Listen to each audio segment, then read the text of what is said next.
Hello and welcome back to my channel, Latveria Library, where I talk about everything comic book related. For this video, I would like to talk about one of the best comics I've read in the past couple of years, Kill or Be Killed.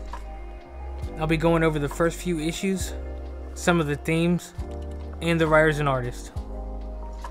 I read this comic as it was coming out, and it was really hard waiting every month for the newest issue because I just couldn't wait to see what happened next. I was just so invested in the characters and the story. But of course I wouldn't expect anything less from Ed Brubaker. But anyways, I'm excited to share this story with you all. Don't forget to like and subscribe if you enjoy it. And so, let's get into it. Kill or Be Killed was created by writer Ed Brubaker, drawn by artist Sean Phillips, and colored by artist Elizabeth Brettweiser. It was published by Image Comics, and the first issue premiered in June 2016 and ends on the 20th issue in August 2018. The comic covers many themes like the value of life, mental illness, and adultery. But the theme Ed Brubaker said in many interviews he really wanted to get across to readers was the reality of vigilantism and how it affects family and relationships. Yes, Dylan is the main character, of course, but the real focus is on how his actions affect the people around him.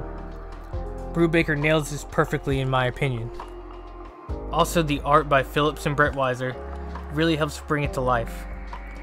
The darkness and grittiness really gives it realism and meshes really well with the story Brubaker's telling.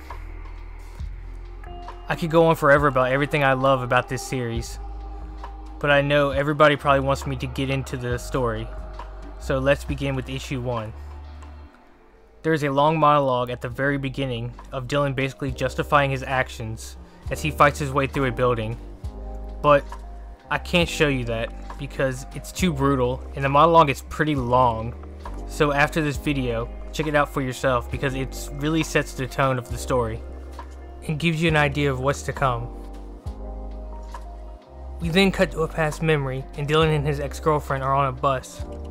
She's being harassed by a couple of guys, so Dylan gives them a hard look, hoping it would get them to stop, but it made things worse. The men harass both of them until they get off at their stop. After they get off, they end up arguing the rest of the night.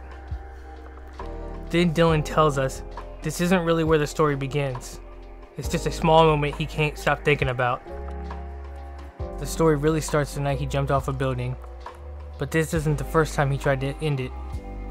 He took a bunch of pills once and ended up in the hospital, and that got him kicked out of college and set back a few years.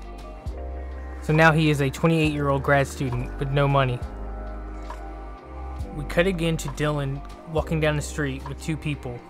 He tells us that the man's name is Mason and that they are roommates and used to be good friends until he started dating Dylan's best friend Kira. Now he just pretends to be friends with him because Mason ruined the one good thing he had. Kira never wanted to hang out with him anymore, and it made him feel lonely. He could hear them talking through the walls. He could hear Kira say that she felt sorry for him. That's the moment he decided to jump off the building. But there is more. Dylan tells us a month before that, when Mason wasn't around, they would start hooking up. And it happened every time Mason would leave the room. So hearing her say that she felt sorry for him made Dylan feel so empty. He thought that maybe she was going to break up with Mason for him, but now realizes it was just charity. So he says, screw it, I'm going to end it. But you have to remember, this is where our story starts. It finally hits him that he wants to live, and that life is the sweetest thing he's got. At that moment, he slips and falls 6 flights, but somehow he doesn't die. Dylan was feeling 20 things at once, but mainly shock and fear.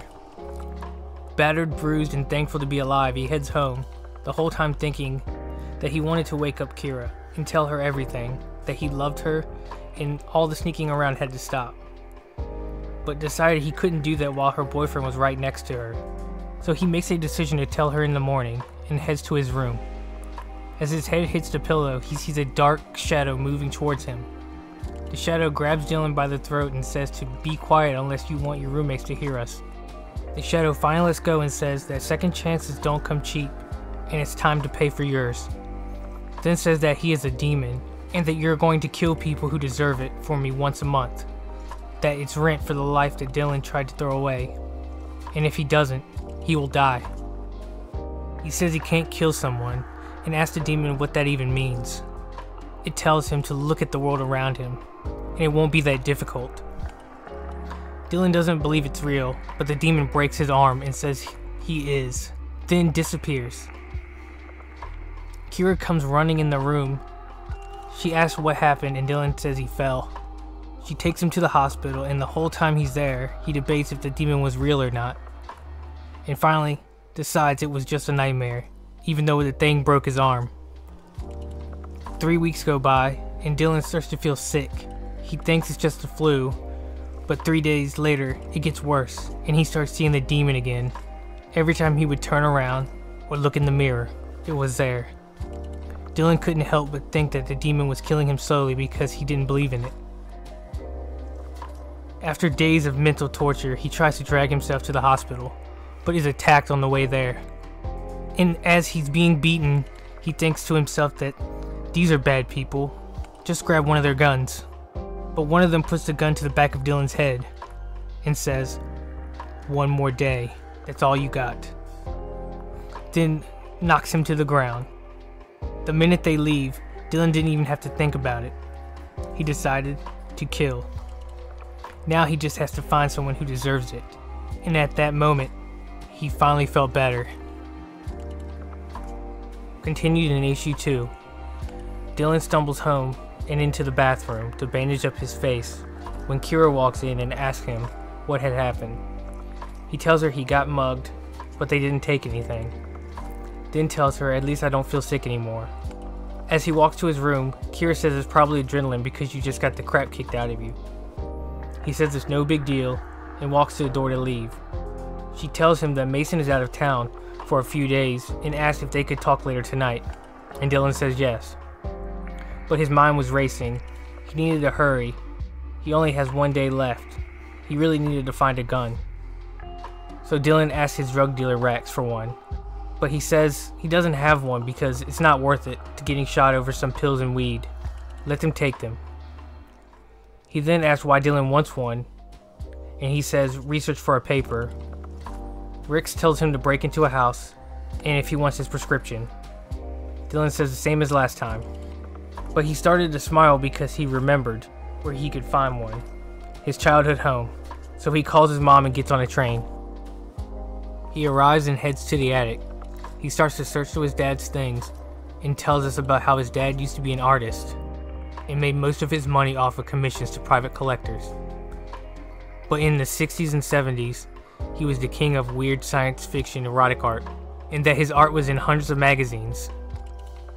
Dylan discovered a few boxes when he was about 5 or 6, and a bunch of reference photos. Him and his friends would sneak into the garage at their old house and dig through them. That's when they found the gun. It was hidden under a stack of magazines and partly loaded. Even at 6 years old, Dylan knew he would be in way more trouble if his parents found out he was playing with a gun than if they knew he was looking at dirty magazines. So he put it back where he found it. Cut back to the present, and Dylan finally finds the gun and then tells us about how his dad never wanted to draw erotic art.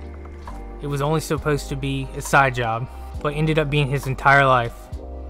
We also find out his dad offed himself, and a few months before, he was drunk and telling Dylan about how life is unfair and there is nothing you can do about it. At that moment, Dylan remembers who he can take out. Thinking about his dad triggered a memory of his childhood friend Teddy. They were in the garage looking at his dad's magazines when Teddy tells Dylan that he was essayed by his older brother. But at that time, neither of them understood that's what was happening. Dylan had actually forgotten about the whole thing until he was in high school. See, they both drifted apart, ran with different crowds. Then halfway through 10th grade, Teddy had dropped out.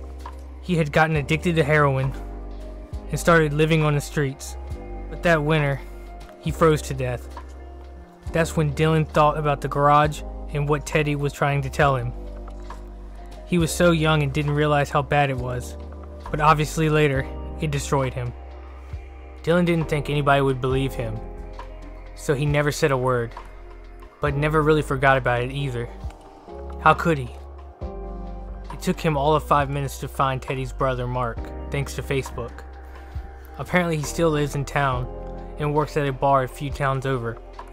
Dylan borrows his mom's car and heads to the bar. He spots him right away and heads back to the car to wait until the bar closes. The whole time thinking to himself, is this guy really bad? What if he changed his ways? What if he's reformed? What if he grew out of it?